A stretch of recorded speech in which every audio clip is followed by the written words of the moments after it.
Here's Ryan Grimm. Here's Ryan Grimm. He said, on Rising this morning, I told the previously unreported story of how Bernie's staff nearly torpedoed his campaign this week before the Iowa caucus. Not true. Unreported. Unreported, right? Unreported story. I had no idea that Bernie's campaign was like that. Man, if only someone had reported on it.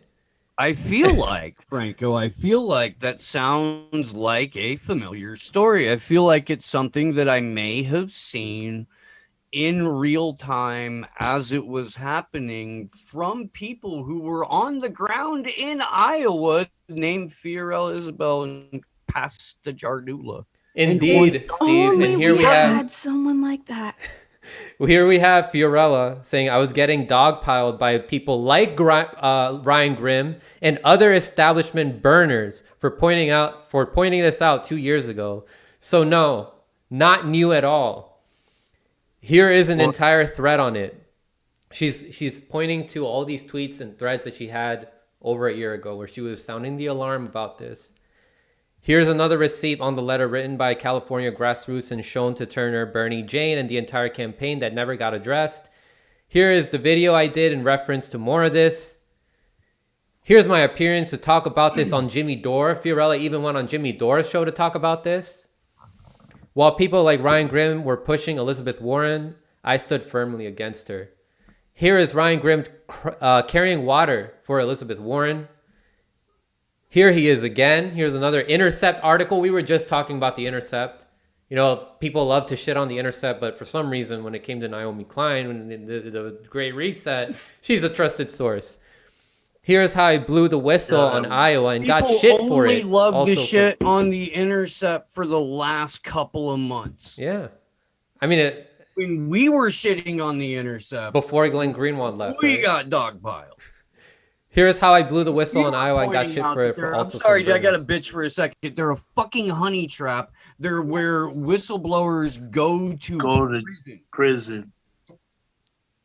And we have been saying that for fucking years. Not to mention how the owner funnels money. It's like it's a nonprofit, right? Pierre Omidyar. Yeah. Isn't it annoying? Isn't it annoying being so right years in advance or months in advance and then getting shit for it, and then when everybody sees the shit that you were talking about years before, you don't get any credit for it. Well, it becomes the cool thing to shit on the Intercept. And then, you know, people like Steve here who've been shitting on it long before, you know, 2021. When even before that, when he was on it. Mm-hmm. Yeah. Yeah. And then Glenn Greenwald got mad at Whitney, didn't he? Yeah. No. Yeah. He went after Whitney hard. Yeah. He's known to do that. Yeah. And I mean, like, bro, same thing with like what's happening with Ryan Grimm, bitch ass. Like, all of a sudden, it's popular to say, maybe the campaign that hired Matt Duss and Faye Shakir, Chuck Rocha, didn't have the interests of all its volunteers. Oh, no, shut up, Fiorella, you fucking right-winger. Look at all this. Maybe. Wait, maybe. Look at all, guys, look at everything. I think that the DNC may have helped to cheat Bernie in Iowa. Shut the fuck up, Franco. You're a right-wing conspiracy theorist. Come on. just look at everything Fiorella was covering here. Like, look at this long-ass thread of shit that she was covering back in 2020. Sounding the alarm, calling out Chuck Rocha, calling out Faiz Shakir, and then the Intercept. I mean, not the Intercept, the Rising, the Hill's the Rising, which is where Ryan Grimm also works, were bringing on Chuck Rocha all the time as if nothing was happening.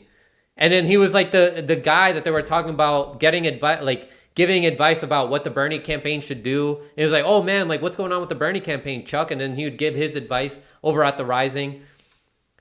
And then here's Fiorella calling out, you know, our good friend Jordan Sheraton said, also, lol, guess your sources were wrong, buddy. Time tells a lot of things. And Here's Skeptical Mantis. He Charlatan. said, yeah, he is ignoring those interviews with Bernie's grassroots organizers, which Fiorella covered. And then Status Quo said, with all due respect, I've been going around the country for 5 years and have better sources than Convo Couch and Nick Brana. A lot of the stuff that comes out from the other outlets isn't accurate. Y'all, Fiorella busted her fucking ass for Bernie. Dude, Like Fiorella- Bernie ain't deserved shit from Fiorella. And like I was there in LA when she was doing that shit. Like she bust her fucking ass. Like you wonder how Convo knows so many people. It's because they built those connections from being on the ground and busting their fucking ass. Mm-hmm. She Because even they're had, fucking like, G's, they evolved past that. she had like You're cracking me activists on her up. show. Stevie's in the chat just roasting motherfuckers. Yeah, really? Stevie's funny. Stevie got no chill, and she's going to be on Slow News Day Sunday evening at 6 p.m. Eastern Standard Time, Subscribe to 3 Slow News p.m. Day. Pacific Time. We'll be doing a huge dive into the World Economic Forum's Jobs Reset Summit that they held on the day that there was supposed to be coverage of the Great Reset on that dude's show. Without mention, I believe. Without Awesome. mention, bro. But yeah, there you guys have it. Ryan Grimm trying to take credit. You know, he's a joke. I think he has a fetish for humiliation. And I won't be surprised if 6 months from now he's going to be like, oh my gosh, new reports are coming in that the squad and these progressives got nothing in return for voting for Nancy Pelosi. Bro, if you took the cartoon sheepdog, put it in a fucking cheap suit, and handed it a pen, you would have Ryan Grimm.